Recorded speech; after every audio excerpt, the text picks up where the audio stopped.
வணக்கம். நான் உங்கள் PKK in life designs with PKK. இனி ஒரு அழகான செய்தியோடு உங்களை சந்திப்பதில் மிக்க மகிழ்ச்சி. இன்றைக்கி பௌர்ணமி, போகி. போகியோட அர்த்தம் என்னென்னா, பழைய விஷயங்கள், தேவையில்லாத விஷயங்கள்லாம் நம்ம எரித்து விட்டுடுவோம். அதே போல் தான் வேண்டாத பாஸ்ட், வேண்டாத விஷயங்கள் அத்தனையுமே நாம் அப்படியே எரித்து விட்டுடணும். வேணுங்கிற விஷயம் இந்த சந்தோஷத்தை கொடுக்குவது மாத்திரம்தான். அந்த சந்தோஷத்தை நினைத்து கொள்ளுங்கள். அது கொடுத்த சந்தோஷத்தை அசை போடுவதில் தப்பே கிடையாது. ஆனால் வேண்டாத விஷயம் அனைத்தையும் நீங்கள் அறவே மறந்து முடிச்சிடணும். அதோட வேண்டாம், இவ்வளோதான்ப்பா அப்படின்னு சொல்லிட்டு நம்ம பல பேர் பல விஷயங்கள் என்கிட்ட பேசிகிட்டு இருக்காங்க. நேற்று கூட நான் சண்டே ஃபோன் எடுக்க மாட்டேன். 2-3 பேர் ஒரு எமர்ஜென்சி பேசிஸில் பேசினாங்க. சரின்னு சொல்லிட்டு இதான் விஷயம். பெற்றோரோடு உறவு சரியில்லை. எப்படி பெற்றோரோட உறவு சரியில்லை, அதை எப்படி சரி பண்ணலாம் அப்படின்னு பார்ப்போம். பெற்றோரோட உறவு சரி, ஒன்று நீங்கள் அவங்கள ரொம்ப ஹர்ட் பண்ணியிருக்கணும். அப்பா அம்மாவுக்கு நம்மளை வெறுக்கும்படி எந்த காரணமும் கிடையாது. அவங்க தான் the best person in your life. உங்கள் வாழ்க்கையில் மிக சிறந்த மனிதர்கள் உங்கள் பெற்றோர்கள் மாத்திரமே. எனவே நீங்கள் என்ன பண்ணுறீங்கன்னா, அதுக்கேற்ற மாதிரி அவங்களுக்கு என்ன பிரச்சனைன்னு சொல்லி மன்னிப்பு கேளுங்க. முதல் வேலை. இரண்டாவது, அதுக்கு எழுத வேண்டிய அஃபர்மேஷன் இதுதான். நானும் என் பெற்றோர்களும் மிகுந்த அன்புடன் இணக்கத்துடன் இருக்கின்றோம். இப்போது பிரபஞ்சத்துக்கு நன்றி. நானும் என் பெற்றோர்களும் மிகுந்த அன்புடன் இணக்கத்துடன் இருக்கின்றோம். இப்போது பிரபஞ்சத்துக்கு நன்றி. அவங்க வாழ்க வளமுடன். அவங்க அப்பா அம்மாவை நமஸ்காரம் பண்ணிக்கிறேன், அப்பா அம்மாவை வணங்குகிறேன், அப்பா அம்மாவை வணங்குகிறேன் மனசில் நினச்சிட்டே இருங்க. இன்னொரு விஷயம், நீங்கள் எப்போவுமே என்ன பண்ணோன்னா, எந்த விஷயம் ஆரம்பிக்கும் போதுமே பிரபஞ்சத்துக்கு நன்றி அப்படின்னு சொல்லிட்டு ஆரம்பிங்க. வாயாலையாவது சொல்லுங்கள், பிரபஞ்சத்துக்கு நன்றி. இந்த நிமிடம், இந்த நொடி நான் வாழ்கின்ற வாழ்க்கை அனைத்தும் பிரபஞ்சம் எனக்கு கொடுத்தது. பிரபஞ்சத்துக்கு நன்றி. என்றென்றும் கடமைப்பட்டவன் நான் பிரபஞ்சத்துக்கு நன்றி அப்படின்னு சொல்லி ஒரு ப்ரேயர் ஆரம்பிங்க. நானும் என் பெற்றோரும் அன்புடன் நல் உறவுடன் இருக்கின்றோம். இப்போது பிரபஞ்சத்துக்கு நன்றி அப்படி. இன்னொரு விஷயம், ஒரு டார்கெட்டோ கோலோ ஃபிக்ஸ் பண்ணுறோன்னு வச்சுக்கோங்க. அது நடுவில் நிறைய தடங்கல்கள் வரும். ஒரு அடி இப்படி கொடுத்து அடுத்த அடி நிமித்திடும். ஆனால் கவலைப்படாதீங்க. அடி வந்ததுன்னு பயப்படாதீங்க. எல்லாம் சரியாக போகும். கண்டிப்பாக நீங்கள் நினச்ச டார்கெட், இங்கே கேட்குற வாழ்க்கையில் வேண்டுங்கின்ற அந்த ப்ரமோஷன், எல்லா விதமான ப்ரமோஷனும் உங்களுக்கு கண்டிப்பாக கிடைத்துவிடும். கிடைக்காமல் இருக்க வாய்ப்பே நீங்கள் நினைக்கிற அந்த பயத்தை பயந்தீங்கன்னா, 5 விஷயம் இருக்குது வாழ்க்கையில். 5 விஷயம் என்னன்னா, பயம், கோபம், பொறாமை, நிறைய நேர்மறையான எண்ணங்கள், அப்புறம் வேண்டாத நெகட்டிவான பீப்புளை நம்மளை சூழ்ந்து வச்சுக்க. இந்த 5 விஷயம் பஞ்சபூதங்கள் மாதிரி. இது பஞ்சபூதங்கள் தேவை. இது நமக்கு தேவையில்லாத விஷயம். அறவே இவற்றை ஒழித்து விட வேண்டும். 2வது, ஒரு விஷயத்தை இப்போ இந்த நொடி செய்யலாம் அப்படின்னு தோணும்போது டக்குன்னு ஒரு இன்ட்யூஷன் வரும். இது இப்போ செஞ்சால் இது நடக்கும், செஞ்சுருங்க. யோசனை பண்ணி அதெல்லாம் பண்ணும்போது தட் பி டூ லேட் பண்ணவே பண்ணாதீங்க. யார் சொல்கிறதையும், ஏன் நீங்கள் சொல்கிற பேச்சை நீங்களே கேட்காதீங்க. ஒரு விஷயம், நல்ல விஷயத்துக்கு நேரம் காலம் எதுவுமே கிடையாது. எல்லாம் நல்ல நேரம்தான், எல்லாம் நல்ல காலம்தான். களத்தில் இறங்குங்கள். சான் போனால் என்ன, முழம் போனால் என்ன, அப்படியே அந்த ஜல்லிக்கட்டு காலை மாதிரி இப்படி போயிட்டே இருந்து உங்களுடைய குறிக்கோளை நெருங்கி வெற்றி அடையுங்கள். வெற்றி அடைவது சுற்றி இருக்கிற ஜனங்களாலோ அங்கே இருக்கிற சூழ்நிலையாலோ கிடையாது. வெற்றி அடைவது உங்கள் கையில் மாத்திரமே. வெற்றி உங்கள் கையில் மாத்திரமே இருக்கிறது. 7 நாட்கள் தொடர்ந்து 3 வேளை இந்த அஃபர்மேஷன் சொல்லுங்கள். நான் வெற்றிக்கு உரித்தானவன். பணம் என்னிடம் தவழ்ந்து வந்து கொண்டிருக்கிறது. பல வழிகளில் என் பையை நிரப்புகிறது. பணம் பல வழிகளில் என் பையை நிரப்புகிறது. நான் மன அமைதியுடன், சந்தோஷத்துடன், மிக செல்வ செழிப்புடன் வாழ்கிறேன். என்ன சொல்வீங்க? நான் வெற்றியாளன். பணம் என்னிடம் தவழ்ந்து வந்து கொண்டிருக்கிறது. பலவிதமான வழிகளில் பணம் என்னை வந்து சேர்கிறது. கடைசி விஷயம் நானே மறந்துட்டேன், அது என்னன்னு பார்த்து நீங்கள் கரெக்டாக 4 விஷயம் 4ஐயும் நீங்கள் ஒரு நாளைக்கு 3 தடவை, காலை மத்தியானம் சாயங்காலம் 3 தடவை சொல்லிவிடுங்க. ஓகே, காலையில் எழுந்தோன்னு நீங்கள் செய்ய வேண்டிய முதல் வேலை ஏதாவது ஒரு 10 விஷயம். அதுக்கு முன்னாடி பிரபஞ்சத்துக்கு நன்றி, இது நடந்தது, இது கிடைச்சிது, இது சாப்பிட்டேன், இதை உடுத்தேன், இந்த மனிதர்கள் மீட் பண்ணேன், எல்லாத்துக்கும் நன்றி. உலகத்தில் இருக்க அத்தனை பொருளுக்கும் நன்றி, அத்தனை அன்புக்கும் நன்றி, அத்தனை கோபத்துக்கும் நன்றி. ஏன் அந்த கோபம் நம்மகிட்ட பட்டனால இவங்க இப்படிப்பட்ட ஆள், இதுக்கெல்லாம் கோபப்படுவாங்கன்னு ஒரு ஞானத்தை கொடுக்கணும். பல விஷயங்கள் வாழ்க்கையில் வேண்டாத விஷயம் நடக்கும்போது நமக்கு அதனால் ஒரு ஞானம், ஒரு அறிவு ஏற்படும். அதற்கு நன்றி சொல்ல வேண்டும். ஏற்பட்ட ஞானத்திற்கு, ஏற்பட்ட அறிவுக்கு மிக்க மிக்க நன்றி. எனக்கு எது செஞ்சாலும் நடக்க மாட்டேங்குது, நான் இப்படி ஆகிப்போச்சு, ஆஃபீஸில் இப்படி சொன்னாங்க, அது அப்படி நடந்துருமா, அதெல்லாம் யோசனை பண்ணாதீங்க. 20 நிமிஷம், 20 நிமிஷம் இல்லை 10 நிமிஷம் வச்சுக்கோங்க. 10 நிமிஷம் உங்கள் குரலில் என் கணவர் அவர் பேரை சொல்லிவிட்டு அவருக்கு ப்ரமோஷன் கிடைத்து விட்டது இப்போது அப்படின்னு உங்கள் குரலில் ரெக்கார்ட் பண்ணுங்கள். 10 நிமிஷம் ரெக்கார்ட் பண்ணணும். பண்ணிவிட்டு நைட்டு படுக்க போகும்போது அந்த ஹெட்செட் வச்சு கேளுங்க. படுக்க போகும்போது காலையில் எழுந்தோடனே பிரபஞ்சத்துக்கு நன்றி சொல்லிவிட்டு திரும்பி ஹெட்செட் வச்சு கேளுங்க. கண்டினியூஸாக பண்ணிட்டு வாங்க until you reach the target.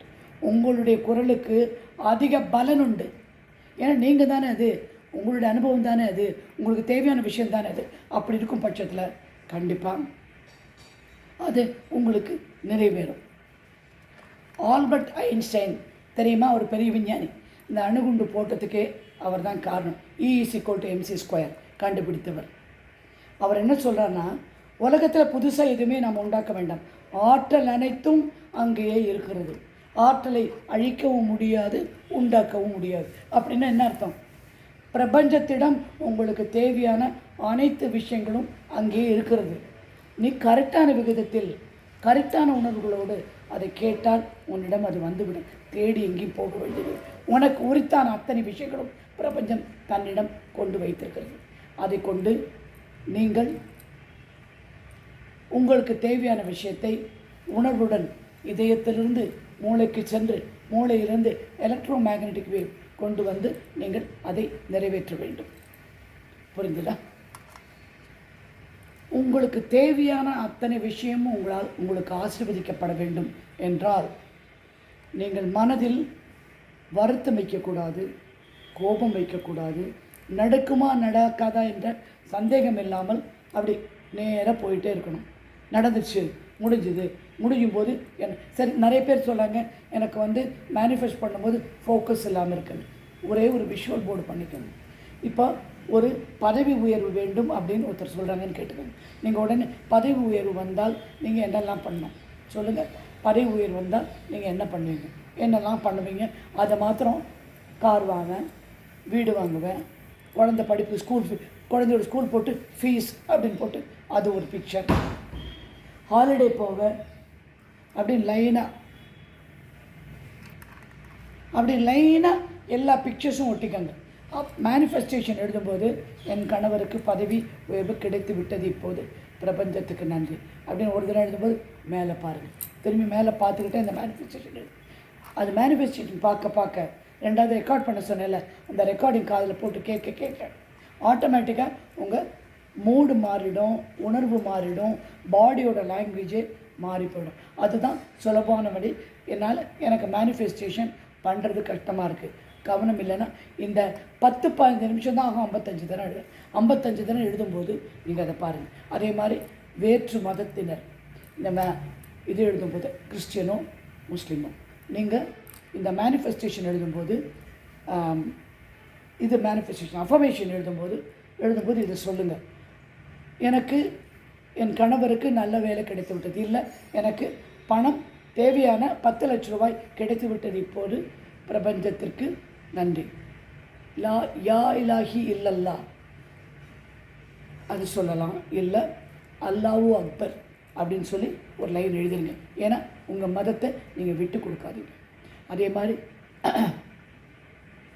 கிறிஸ்டியனாக இருந்தால் எழுதுங்க, ஒரு hail Mary full of grace Lord is with blessed அப்படிங்கிற அந்த ஹேல் மேரியை ஒரு முறை நீங்கள் சொல்லுங்கள். ஒரே ஒரு முறை ஃபுல்லாக முடிச்சுட்டு ஒரு முறையோ 9 முறையோ சொல்லி முடிங்க. அஃபர்மேஷன் எழுதுங்க, அதே நேரத்தில் செய்யுங்க. நம்ம ஆளுங்க நார்மலாக அஃபர்மேஷன் நமக்கு ஒரு பிரச்சனையும் இல்லைப்பா, நம்ம அப்படியே எழுதிக்கலாம். அஃபர்மேஷன் எழுதி பிரபஞ்சத்தை மிரட்டி யோ குடியா அப்படின்னு சொல்லுங்கள். கொடுக்கும், கண்டிப்பாக உங்களுக்கு கொடுக்கும். உங்களுக்கு கொடுக்காம வேறு யாருக்கும் அது கொடுக்கவே கொடுக்காது. பௌர்ணமியானதுனால ஒரு சின்ன பரிகாரம் சொல்கிறேன். சாயங்காலமானால் நீங்கள் என்ன பண்ணலாம், அழகாக பல மலர்கள், எனக்கு சென்னையில் மனோரஞ்சிதம், பாரிஜாதம், செண்பகம், அப்புறம் கொடிசம்பங்கி இதெல்லாம் கிடைக்கும். நான் அதெல்லாம் வாங்கி சாமிக்கு எல்லாம் போட்டுடுவேன். போட்டுட்டு அந்த கொடிசம்பங்கி எல்லாம் போட்டுட்டு நான் என்ன பண்ணுவேன், ஈவினிங் நிறைய விளக்கு ஏற்றிடுவேன். அட்லீஸ்ட் 5 அகல் விளக்கு ஏற்றி வைப்பேன். வைத்துட்டு நான் எனக்கு தெரிஞ்ச லலிதா சகஸ்ரநாமம், அங்காள பரமேஸ்வரி பாட்டு இதெல்லாம் போட்டு சாமி கும்பிடுவேன். ஒரு வெள்ளத்தில் ஸ்வீட் பண்ண முடிஞ்சுன்னா பண்ணுங்க, இல்லாட்டி ஒரு வெல்லம் எடுத்து வைங்க. ஓகே. இன்னொரு பரிகாரம், எல்லா மதத்தினருக்கும் இந்த சந்திரன் உதயமாகுது இல்லை, அந்த நேரத்தில் நீங்கள் உங்கள் ப்ரேயர் சொன்னீங்கன்னா ரொம்ப எஃபெக்டிவ். மேலே போய் ஒரு மொட்டை மாடியிலையோ எங்கே நிலா பார்க்குறீங்களோ பால்கனியோ ஒரு சொம்பில் தண்ணி எடுத்துகிட்டு அதில் அப்படியே தண்ணி இப்படி விடுங்க. விட்டுட்டு சந்திரனை வணங்குங்க. நாம் வாழ்கின்ற இந்த பிரபஞ்சத்தில் இருக்கும் அத்தனை கிரகங்களும் நமக்கு தேவைப்படும். நிலவு குளிரை கொடுக்கும், சூரியன் வெயிலை கொடுக்கும். அதனால் எல்லா கிரகங்களும் ரொம்ப முக்கியம். அதை வணங்கிவிட்டு சந்திராய நமக அப்படின்னு நாம் சொல்வோம். நீங்கள் சந்திரனுக்கு நன்றி, தப்பில்லையே, சந்திரனுக்கு நன்றி சொல்ல தப்பில்லையே அப்படின்னு சொல்லி வணங்கிட்டு நீங்கள் ஒரு முடியுமான கொஞ்சம் பால் எடுத்து நீங்கள் குடித்து குழந்தைங்களுக்கெல்லாம் கொடுத்துருங்க. இன்னொரு சில முஸ்லீம் கேர்ள்ஸ்கிட்ட நான் பேசிகிட்டு இருக்கும்போது அவங்க 5 வேளை தொழுகையை மறந்துடுறாங்க. என்ன குழந்தை இருக்குது அதனால் அதை செய்ய முடியல. கடவுளை மிஞ்சி வேறு ஒன்றுமே கிடையாது. கடவுளுக்கு நீ எப்படி உன்னுடைய கடமை கணவருக்கு செய்கிறியோ குழந்தைங்களுக்கு செய்கிறியோ, கடவுளுக்குன்னு ஒரு கடமை இருக்குது. 5 வேளை தொழுகை நீங்கள் பண்ணியே ஆகணும். புரிஞ்சுதா? அதே மாதிரி கிறிஸ்டினாக இருந்தால் சர்ச்சுக்கு போயே ஆகணும். உங்கள் மதத்தை உங்கள் ப்ரேயரை செஞ்ச. ஈவினிங் நிறைய வீடுகளில் நாங்கள் எங்கள் வீட்டிலலாம் எங்கள் அப்பாலாம் இருக்கும்போது கையில் எனக்கும் என் சித்திக்கும் விளக்கு கொடுத்துருவோம். நாங்கள் தீபம் எடுத்துகிட்டு வாசலில் வச்சுட்டு சாமி அறையில் ஏற்றி வந்துடுவோம். அதே மாதிரி நிறைய கிறிஸ்டின் ஃபேமிலிஸை பார்த்துருக்கேன். நான் கூட ப்ரேயரில் போய் ஜாயின் பண்ணுவேன். அங்கே உட்காந்து ஈவினிங்காக இருந்தால் எல்லாம் ஒரு ப்ரேயர் சொல்லி முடித்து கடவுளுக்கு நன்றி சொல்லுவாங்க. ஒவ்வொரு வேளை உணவை சாப்பிடும்போதும் சாப்பிடுவதற்கு முன்னால் நீங்கள் எதை சொல்லுங்கள், இந்த உணவு எனக்கு அளித்தமைக்கு மிக்க நன்றி. நீங்கள் எந்த சாமி கும்பிட்டாலும் சாப்பாடுக்கு நன்றி சொல்கிறது தப்பே கிடையாது. ஓகே. உங்களுக்கு எல்லாரும் அனைவருக்கும் பொங்கல் நல்வாழ்த்துக்கள். சந்தோஷம், நல்லா அனுபவிங்க, ஜாலியாக இருங்க. இந்த வளையல் நிறைய பேர் எனக்கு கேட்டுகிட்டே இருக்காங்க, இந்த கல் வளையல். நான் ராஜஸ்தான், குஜராத் அந்த மாதிரி இடத்துல எல்லாம் ஃப்ரெண்ட்ஸ் மூலமாக சொல்லி வாங்கிட்டு வருது. இப்போ யாரோ ஒரு அரக்கு வளையல் கேட்டிருக்காங்க, நான் அதை வாங்கி அனுப்புகிறேன்னு சொல்லியிருக்கேன். நான் சொல்லி ஆர்டர் போட்டு அவங்க அனுப்பி அதுக்கப்புறம் நான் அனுப்புவேன். சரி, கல்லெல்லாம் வச்சுருக்கவங்க கல்லை எடுத்து பௌர்ணமி போது தயவு செய்து பாலில் போட்டு எடுத்து வைங்க. பச்சை பாலில் போட்டுட்டு எடுத்து அப்படியே வச்சு கழுவி வச்சுக்கோங்க. That will give more power.